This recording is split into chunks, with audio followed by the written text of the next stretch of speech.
to add. Okay. I want to just add, also including the secondary school. So just to know a few, we've invited about a number of them. I think Accra Girls will be there, Accra High will be there, Precept there, there. Yeah, Accra High. So if you look at the scope of, we made it in a way that everyone can be allowed to ask any question. You have the special prosecutor there, you have Martin Pebu who is there, we have Madidu from the Political Science Department of University of Ghana. So I think it's not a program that we are just coming to sit down and listen to speeches and walk away. It's a program that will be very interactive. Yeah. Right. We have one test in the moderating the we are sure Judy Brown. So we are sure of having a good interaction with the people coming and also the panelists, the guests. Farewell. Looking forward to that. Would that be also item 13? Oh, yeah, sure. It's a day, not just the conversation and the discussion is very important. We also made provisions for some of these things to make our minds and stomach okay. All right, most definitely. So we're looking forward to that. Of course, is the African Governance and Anti-Corruption Summit. And also we'll be streaming live on our various platforms. Okay. So the link will be available a day to the program. Okay. And those who won't be able to join us there can join us online and follow everything that goes on. All right. Rightly said. So Bright and Kenneth, right? Yeah, Kenneth Brown. Right. Thank you so much for coming through. And that should just let you know, in the website again, somebody wants to, the Bright Future Alliance. The Bright Future Alliance.com. Please go register now. The good thing about pre-information like this is that you are well equipped for it. You don't just wait for last minute and just, decide to. I know how Ghanaians are like last minute. We know ourselves, but let's try our possible best. This is pre-information. Why don't you just go straight to the website right now and register so that when that day on the 26th of June, you just walk in and you're ready for action and ready to contribute and ready to be a part of a successful summit at the end of the day. All right, well, that wraps it up for Plug right here on the show. Up next, let's talk about Cedi appreciation, shall we? We'll be doing so right now.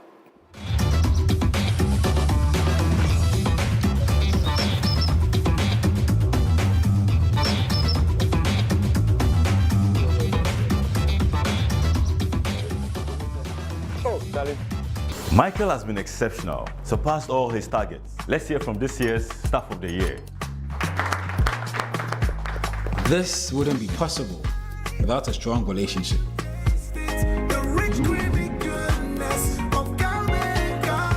You've been with me through university. All those days of studying together just to ace those tests, which we did, by the way. And those days of the side hustles. You were there. These have prepared me for this moment. Cowbell Coffee has been there with me every single step of the way. For the big days and the seemingly ordinary, creamy Cowbell Coffee is with you every moment.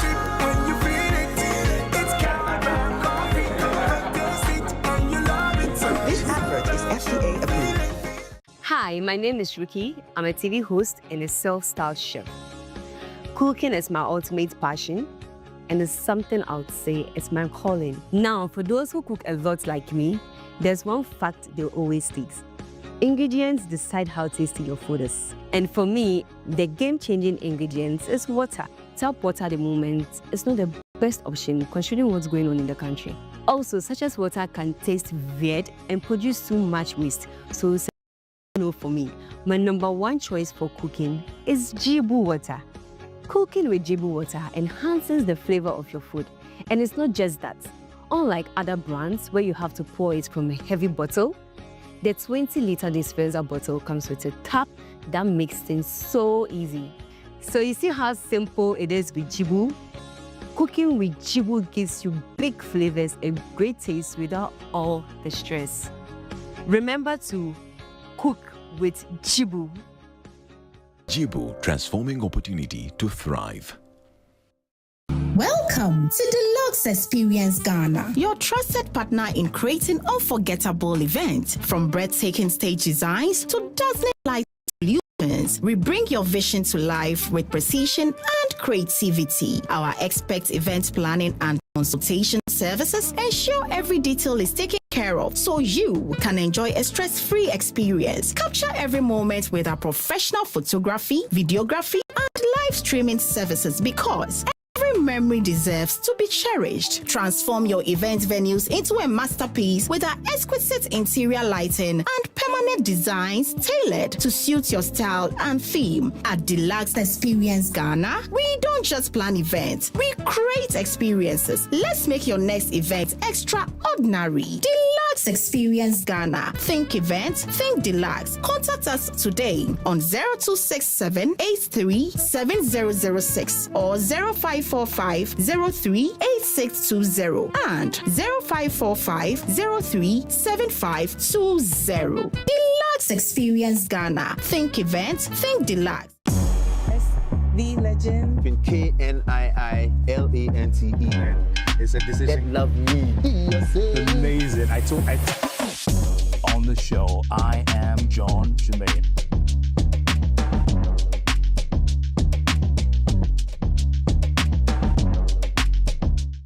Welcome to a brand new season of VIP Access. That's what we're talking about. VIP Access Podcast is back in 2024 with a brand new season. It's bigger and badder. From Australia, Nigeria, South Africa, Uganda, Rwanda, and Kenya, Season 4 of VIP Access Podcast will once again present you with a cross-section of Africa's brightest music stars and industry gurus, sharing with you tips and tricks to making it in the game. VIP Access will also highlight East Africa's rising artists in hip-hop, Afro house, classical music, Afro pop, and jazz music genres. Brace yourself for an exciting new season that will spotlight the expansion of African music while exploring the role of women in the music industry. We are walking superheroes, and we sometimes we don't even see it in ourselves. VIP Access Season 4 is proudly supported by the Australian High Commission. Step into the world of fashion, where creativity meets innovation and beauty goes hand in hand with style. On Fashion Wednesday, we delve into the journeys of influential voices in the fashion and beauty industries here in Ghana. From emerging designers to seasoned professionals, we explore their stories, their crafts, and vision for fashion's future. Get the inside scoop on the latest trends, expert styling tips, and beauty hacks to elevate your look. Join me every week as we celebrate the art, the passion, and the people behind the scenes who make fashion more than what we just wear. This is Fashion Wednesday, where fashion comes to life. Catch Fashion Wednesday every Wednesday at 6:30 p.m. on MX24 TV.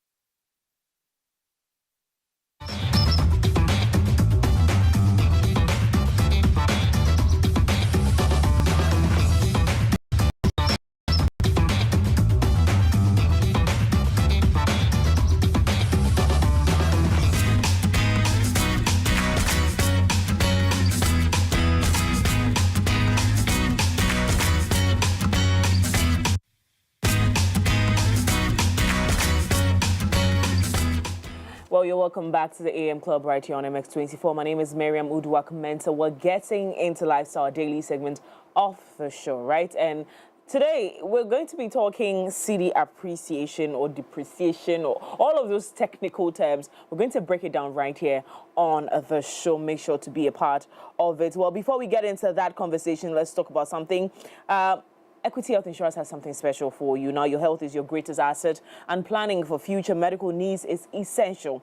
The Equity Health Plan, a future health plan, is a long-term health savings and insurance solution designed to provide financial security for your future medical expenses. Now, with flexible contribution options, this plan ensures that you or your loved ones are covered in times of need, whether it's routine checkups, specialized treatments, or emergency care. You can enjoy peace of mind knowing that your healthcare is secured. By subscribing to the Future Health Plan, you gain a structured health savings fund, access to top-tier medical care, financial protection against unforeseen health expenses. Start planning for a healthier tomorrow today. Contact us on 050-66-07910 or 050-9969-010 to enroll today.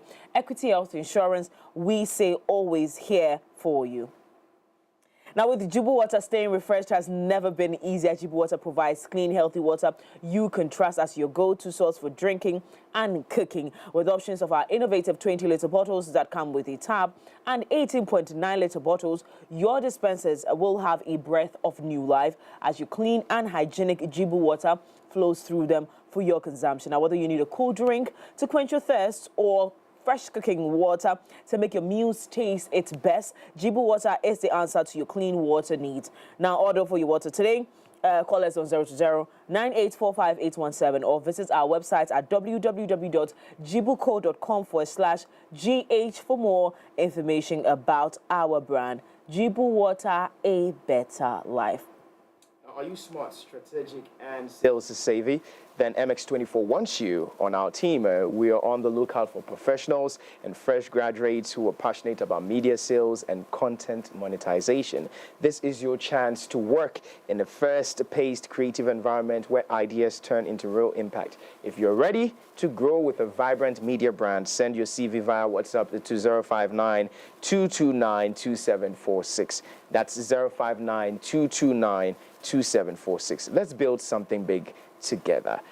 Yeah. That's right, yeah. So we get into our big conversation for this morning. Like I said, we're discussing the Cedi rise and its impact on Ghana's economy. I know lots of you are super excited. Others are very, very angry. And the dollar, the mana, and the wave we see first, so dollar, the 17 cedis, of course, $100, 1,700 Ghana cedis. Happiness is in the house. Yes. And I have changes with 1,000 Ghana cedis and coins. Well, the recent appreciation of the Ghana cedis against the US dollar is a significant economic development, reflecting various underlying factors such as changes in monetary policy, shifts in demand for the cedi, and potentially increased foreign investment inflows. Now, this currency movement can have broad implications for the economy, including impacts on inflation, trade balances, and consumer purchasing power. Now, understanding the reasons behind this appreciation is its sustainability, which is for me very important. Is this very sustainable? Well, we're going to get into that conversation and its effects on different sectors of the economy. Will provide valuable insights into Ghana's economic trajectory and financial stability. While talking about this conversation, obviously, we're bringing an expert to have this conversation. Jay and I will have our bits, but an expert is definitely joining us to do this. Well, his name is Martin Ohene Anim, PhD, finance candidate, chartered accountant, and chartered economist. What chartered to Nina? My brother. Please be my friend. Sure. Good morning. How are you doing? I'm doing great. When I said first, 17 Ghana cedis, $100, we need because it's a lot of money. Sure. We are angry now. Yes. We, the receivers of dollar, we are angry. But the larger population is happy. It's very happy. Yeah. Business owners are super excited. Yes. Real estate, those who deal in cars are very, very excited now. Yeah, sure. But for a layman, what is cedi appreciation and depreciation? Break it down so that we understand what it is that we're dealing with this morning. Okay. So it basically means the quantity of a certain currency that you use to exchange for the other. Do you understand? So if you have to change more cedis to get a single dollar, that now means the cedi is depreciating. So you need more quantity of the cedi to get a unit of the dollar. But if you have to reduce the number of cedis that you need to be able to buy the dollar, then we will say that the cedi then is what? Appreciating. So if you needed 10 cedis then to get a dollar, and now you need 5 cedi now to get a dollar, then we say the cedi's value is appreciated. But if you need more cedis, say from 10 to 15 to get just a dollar, then that means you need more cedis more. So the dollar rather has appreciated and the cedi has depreciated because then you need more quantity of cedi to get a unit of dollar. What irony is this? Well, having more for someone else's money. Then that one is depreciating. Yeah, because what it means is that your currency doesn't have value. So you need more of that to get the same quantity that you used to get. But then there's also the conversation that is going to go further. Like, we're going to go to, some people are projecting 5 cities, 8 cities. What is the real value of the Ghana city? That's a good question. It wouldn't get to 5. It wouldn't get to 2.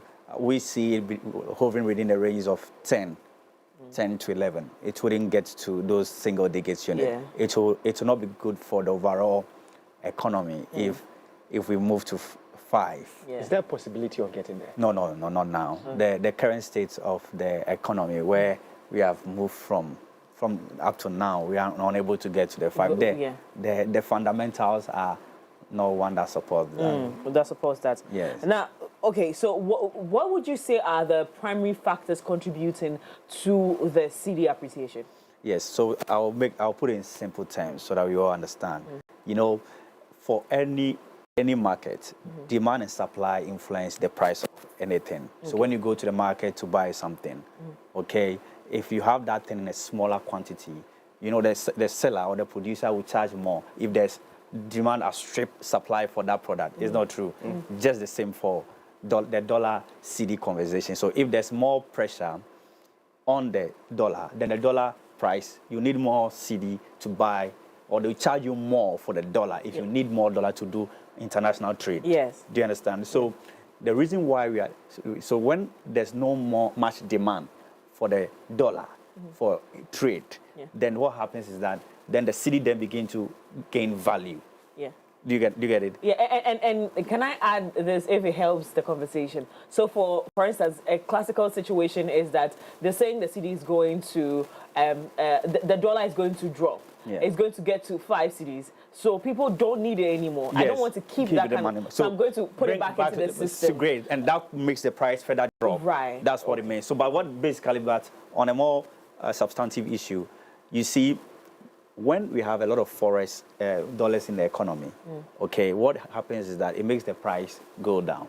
Now, when you look at Ghana, we did a lot of exports. We get our forex or dollars from export earnings. So we exported largely this time around from our cocoa beans and from our gold exports. In this few months? Yes, we did that. We actually did that? Yes, and more than 3 times what we did last year, the same period.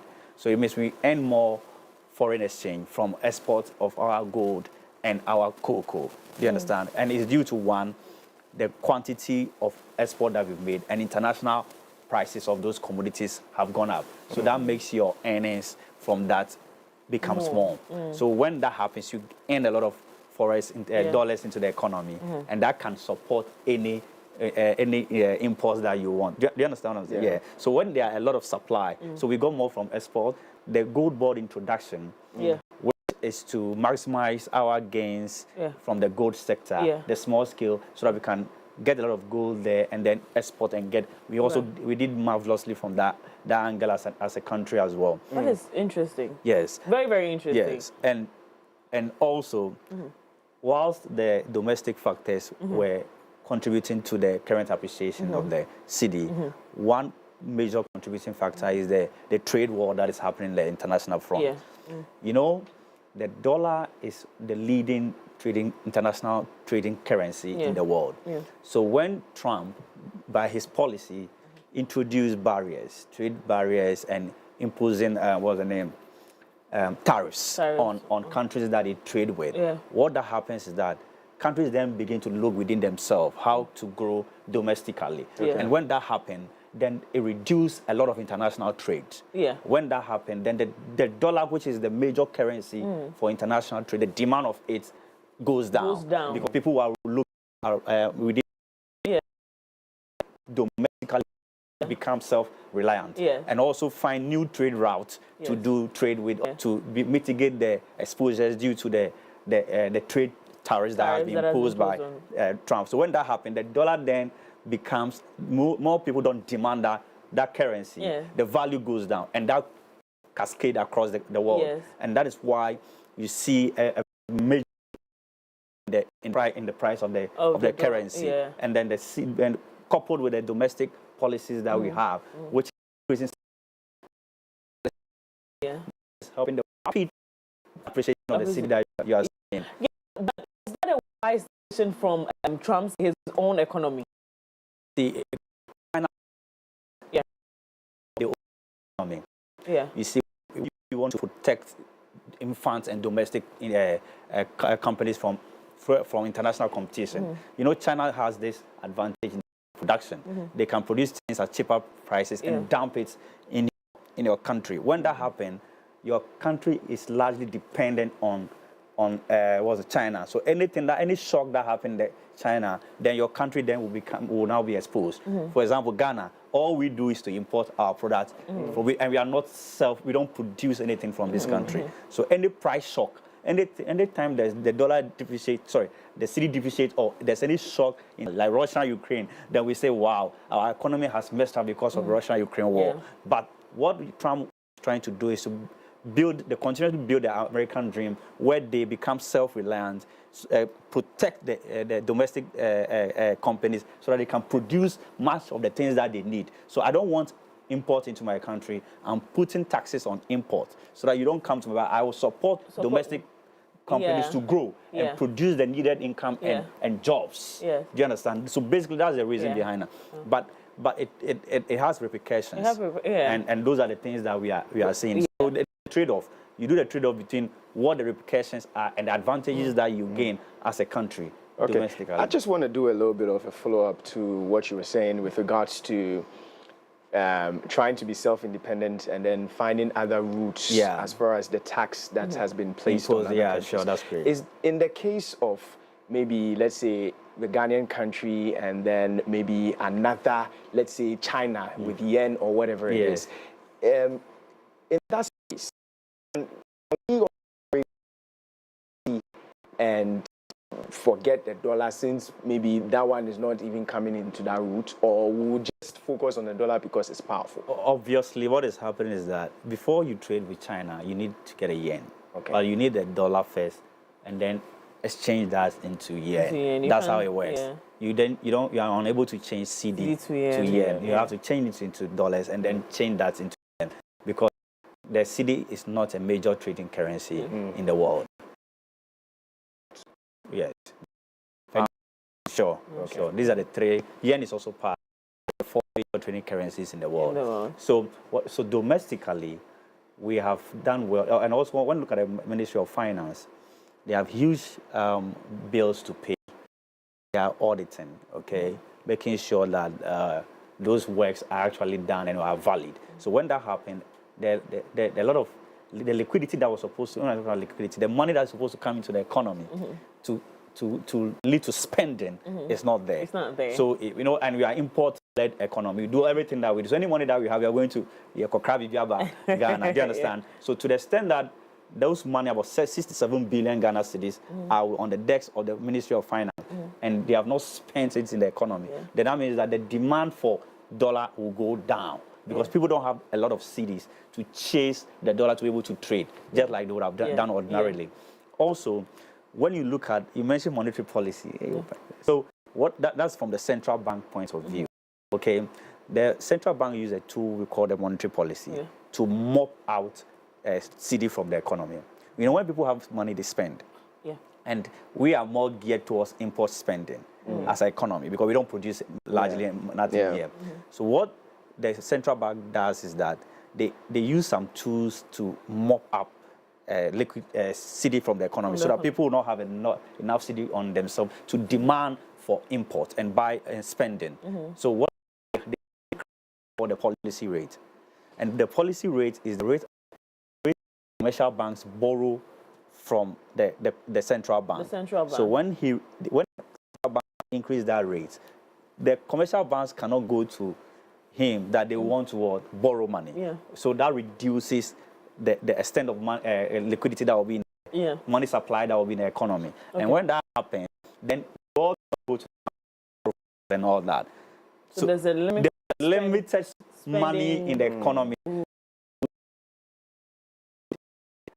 The Finance Ministry is also doing that, not bringing more money, auditing those bills that he has to pay. So money is not there.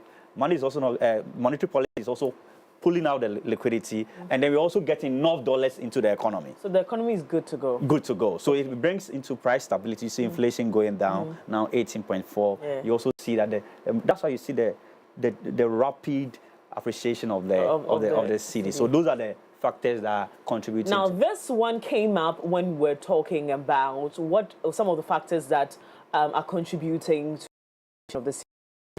We're using gold now a little bit more, and this one resource that a lot of people have said that, listen, we're not tapping into that avenue for long, but now it's like we're relying on it. No, we're not only tapping into it, we're relying solely on it. Are we going to have some repercussions that will, and now we're back into talking about sustainability. Since we're depending on the gold for massive, shift in the economy. What does the future look like if we continue to depend on the gold? This, what we have not done as a country over the years is how we diversify our exports. We rely largely on cocoa, gold, bauxite, and other, but we've not largely diversified. So any shock, when I mean shock, anything that happens internationally on their price, your earnings will go down, and that will expose the economy. So what we have to do going forward into the long term, how do we add value to these things, not in their raw form, by just exporting them in their raw form? How do we add value to this item so that they can command a lot of pricing? Do you understand? The crude oil, the price of crude oil, but when you refine the oil, the price of the refined product becomes more expensive than the raw form of the crude oil. Where it comes from here? So we pay more for refined crude product than what we pay from our crude oil. You can just imagine. So anytime you add value to any raw commodity, what happens is that you maximize your earnings on that. So the situation is one, let's diversify our exports. We have other food stuff and items we can as a country. We just need to support them by putting the needed funding to support the production of those items, coffee and other produce that we are able to do.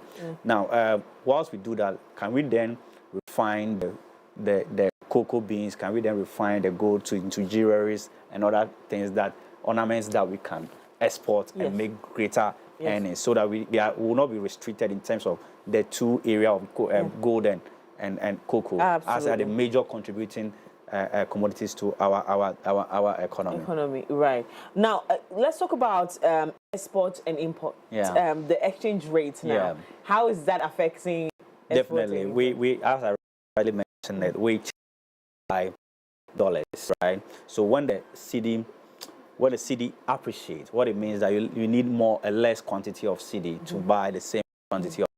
So what happens? It makes the import becomes less expensive. That's why you see there's a call across the country that reduce prices, because that is that when you import, right now import is down, the dollar rate that you use will have gone down. So it leads to a reduction in our import bills, and the expectation is that should trickle into our price reduction across. Now also, in terms of the import side, because we use dollar to import anything, the petroleum product that we import into the country, the prices are supposed to go down. That's why you saw fuel prices also going down. Because the cedi was appreciating. So and then we call on GPRTU to reduce their fare prices by 15%. So the impact is that it reduces import bills, and then that leads to, now people are rushing to cars. The cedi has appreciated. You just need some. If we're supposed to buy 400,000, maybe today you buy CRV around 350, 320 at least. So CRV is a prophecy. So what it does is to reduce the import prices. I get the point. But in terms of our export, that's why I told you that not get to 5.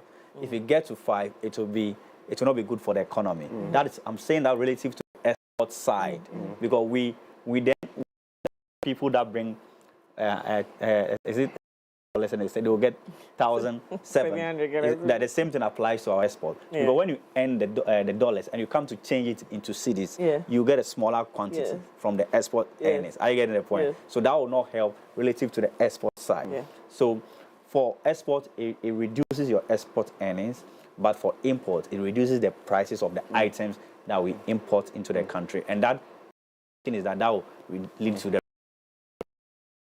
service.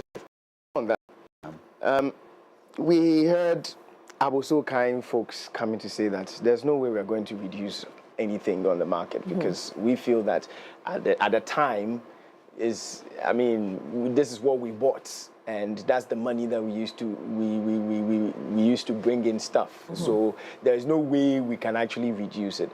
How does this impact on them? Is that a loss to them or a loss to the government? Okay, great. This is what happens.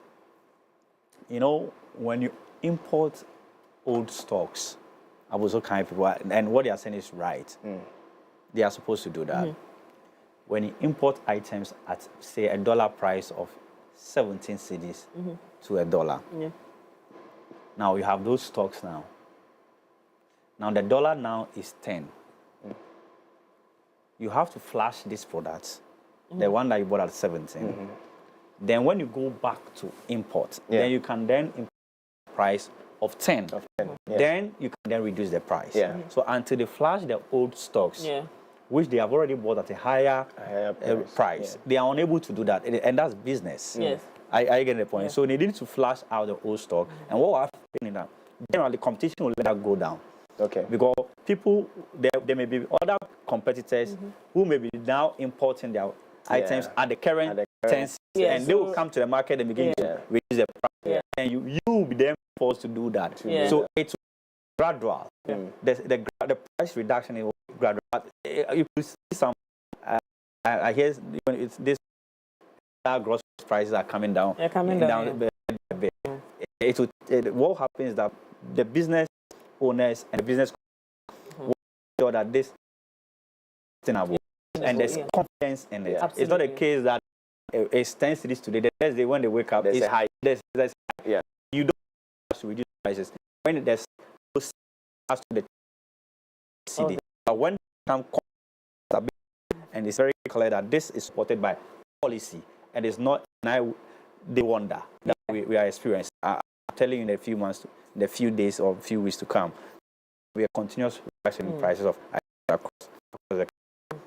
Realistically, is there a 9-day wonder on the lighter side? No, it's supported by policy, the fundamental support it, and expect an appreciation of this the dollar, federal Cedi going into the foreseeable future.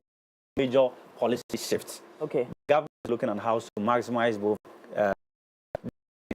people. Unlike previously, we have challenges in that sector and so on. Problem. I hear the past months we have been able to export a bit more. Yes, we've been able to export that. And expectation, the yields are great, are good. Awesome. The introduction of board was not passed. It's a major that will fundamentally contribute to our efforts in the economy. The previous, of course, we didn't have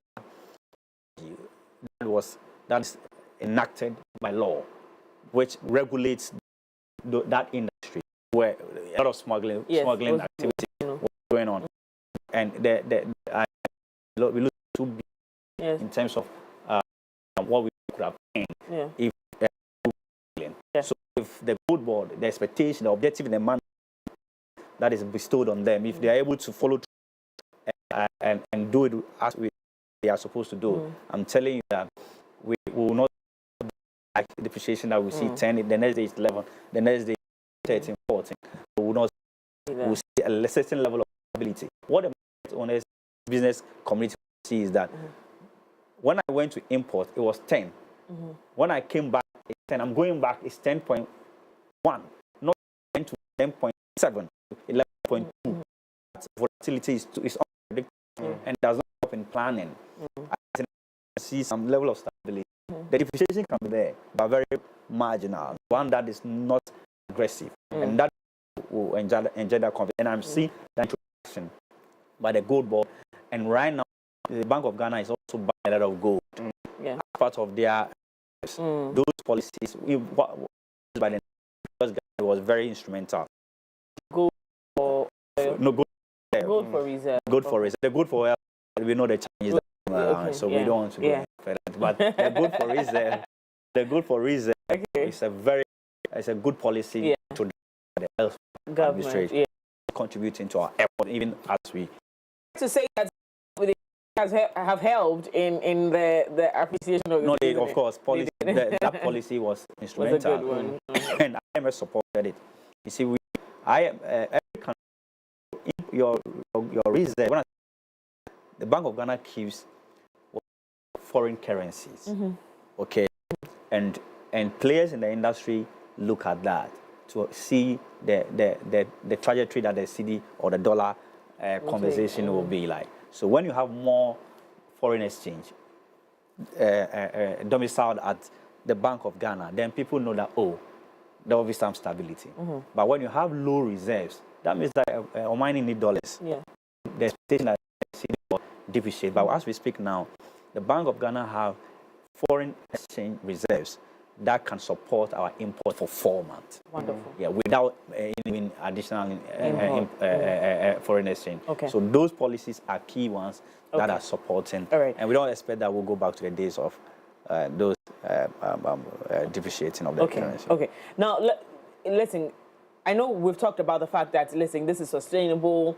We're not going to struggle with all of this. But are there risks? Anyway, in any situation, I'm thinking that, risks are inevitable. Great. So how does government, how is government able to curb these potential risks in the system?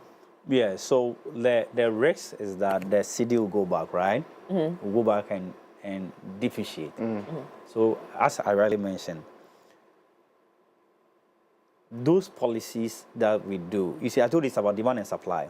The risk is that when your demand outstrips supply, which is possible in the next few months, or when we are going to the Christmas festive, because more people then will be bringing items in. Yeah. So we demand on the at that point. So the question you have to ask yourself is that, what policies do we have now to support the demand for dollars in the foreseeable future? And I'm saying that there are major policies that we have now.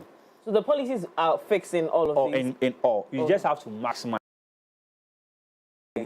gold for the gold board, now cocoa board. What are you doing? Can you maximize more earnings from? Is your yield increasing? Right. Are you getting the point? IMF too is giving us $360 million in this June. So all these monies, when they come in dollars. So they sit with Bank of Ghana. So that whenever we need be able to do our imports in December, then the Bank of Ghana say, hey, take, I have dollars, so don't worry. Then that will bring some price stability of the dollar. On the currency fluctuation, now we're at a good place, so we want to say we're excited. Are there any sectors that are more vulnerable or beneficials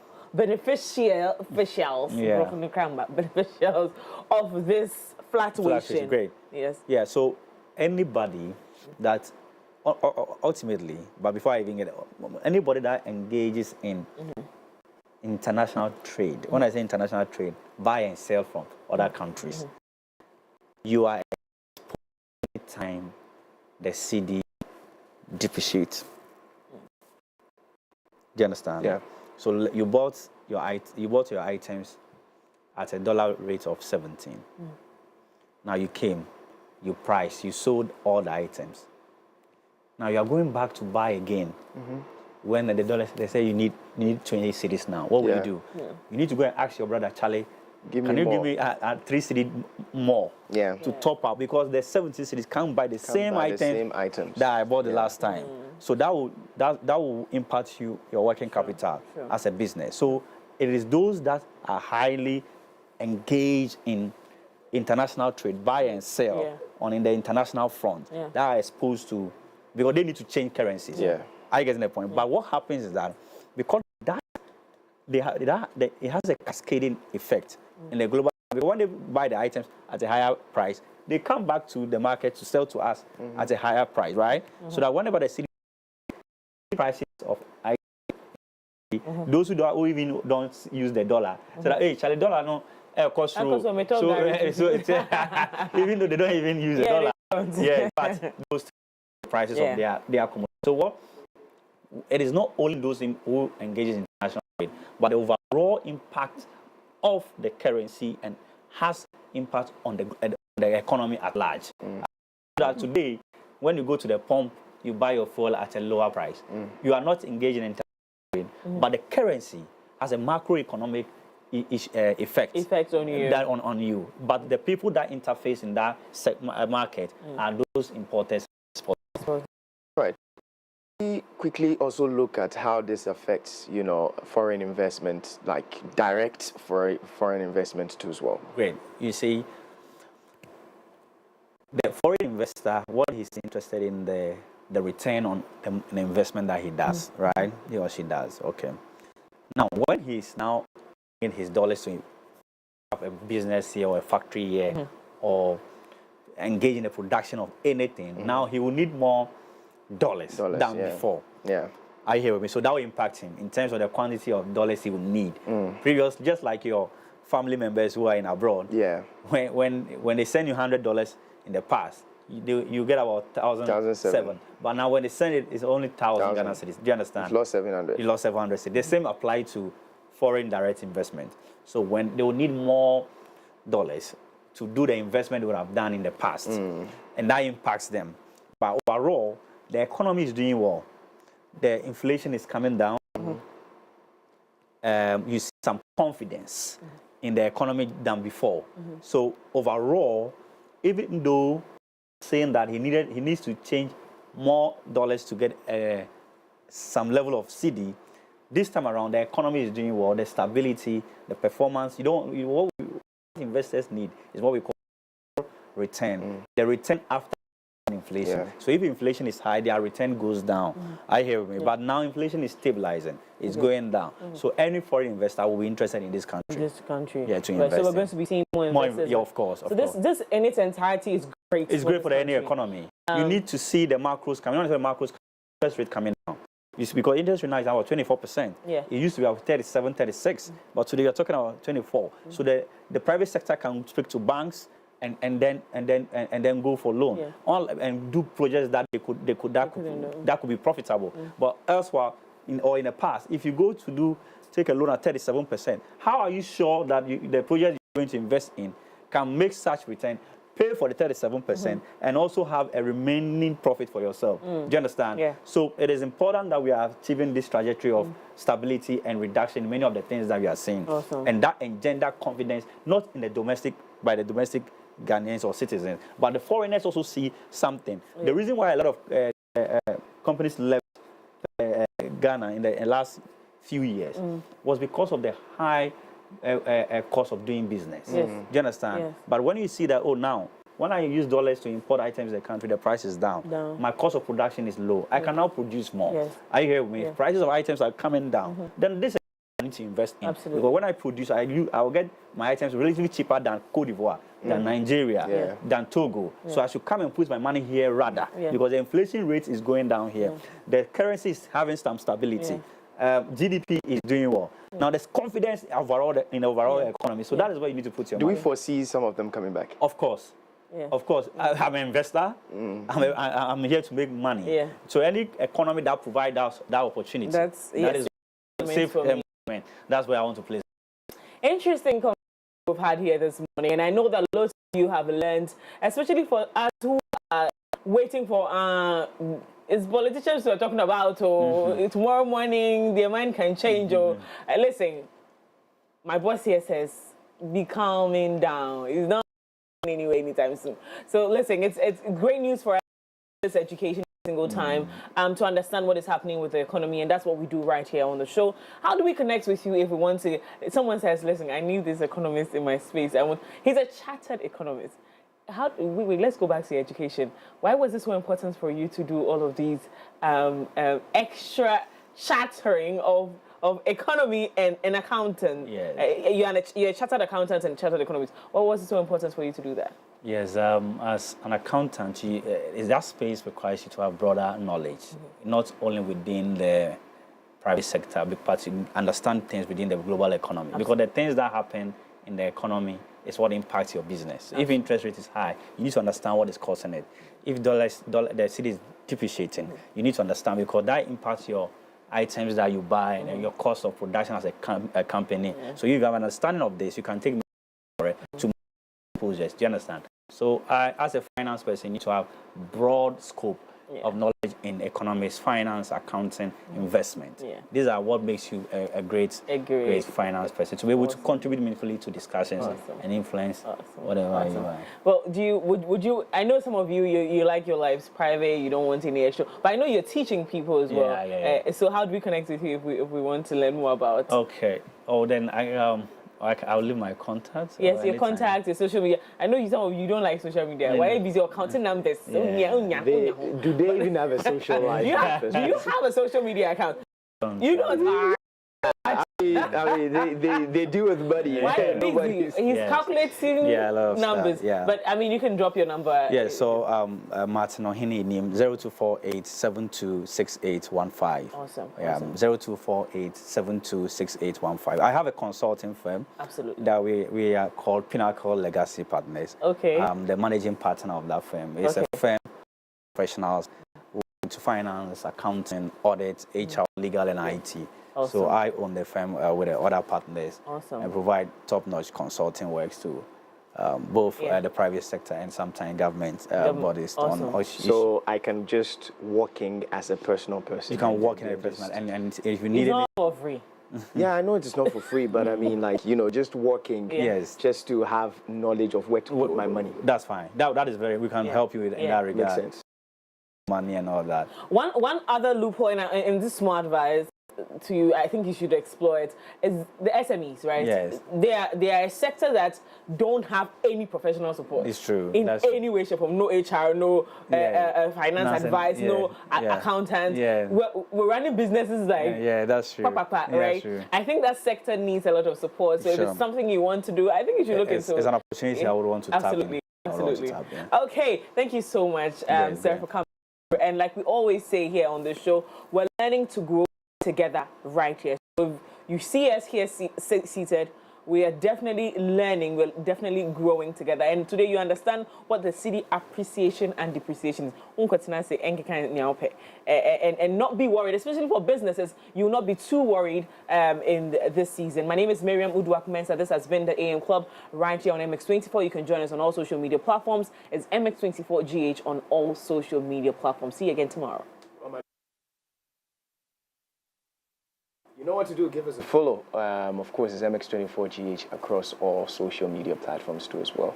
Well, have a wonderful day. We'll see you same time tomorrow.